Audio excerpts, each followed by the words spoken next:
நிதிநிலை அறிக்கையில எந்த ஒரு புதிய விஷயங்கள் கூட இல்ல. அறிவிக்கப்பட்ட திட்டங்களில் கூட குறிப்பாக விடியல் பயணத்தை பற்றி ரொம்ப பெருமையா மாநில அரசு பேசிட்டு இருக்கு.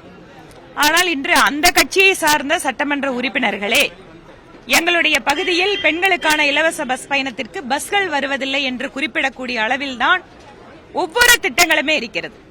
அதனால் ஒரு பெயருக்கு ஒரு திட்டத்தை அறிவிப்பது, அதில் முழுமையாக அந்த பலன் அத்தனை தரப்பு மக்களுக்கும் சென்று சேராமல் இருப்பதை பற்றி கண்டுகொள்ளாமல் இருப்பது அப்படிங்கறதெல்லாம் அது திராவிட மாடல்.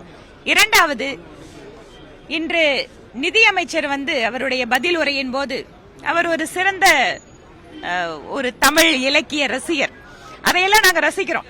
ஐ அட்மயர். நல்லபடியா புராணங்கள்ல இருந்து பக்தி இலக்கியங்கள்ல இருந்து ஒரு திராவிட மாடலுடைய அமைச்சர் அந்த அழகான உவமைகளோடு கவித்துவமான அந்த ரசனையோடு அவர் உரையாற்றுவதெல்லாம் நாங்க ரசிக்கிறோம். ஆனால் இன்று தமிழகத்திலே அத்தனை துறைகளிலேயும் ஆட்கள் பற்றாக்குறை இருக்கிறது. இன்றைக்கு எந்த துறை அப்படின்னு சொல்ல முடியாது.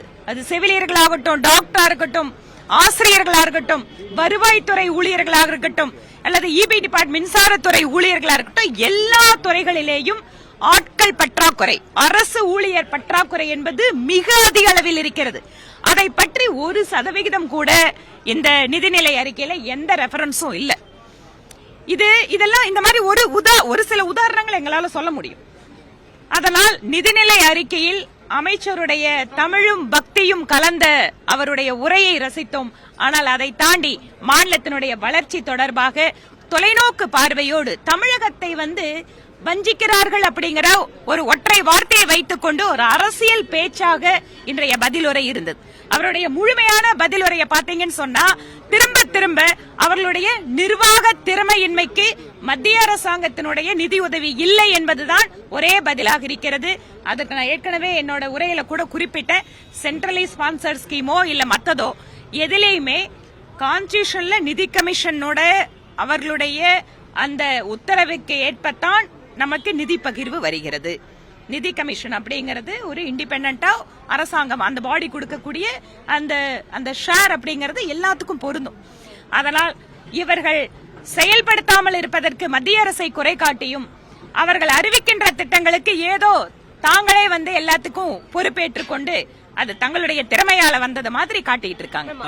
தங்கமணி பதில் உரையில உங்களுடைய கூட்டல் கழித்தல் கணக்க வேறொரு இடத்துல இருந்து சாணக்கிய தந்திரத்தோடு போட்டுக் கொண்டிருக்கிறார்கள், நீங்கள் கவனமாக இருக்க வேண்டும் குறிப்பிட்டு பேசுறாங்க.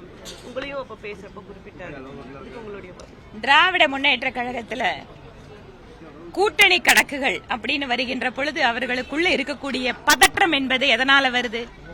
எதிரணியில் இருக்கக்கூடியவர்கள் எல்லாம் ஒருவேளை ஒண்ணு சேர்றதுக்கு வாய்ப்பு இருந்தா நம்ம கணக்கு தப்பா போகுமோ அப்படிங்கிற எண்ணத்துல அவங்க மத்தவங்களோட கணக்கு பத்தி இப்ப அதிகமா கவலைப்பட்டு இருக்காங்க.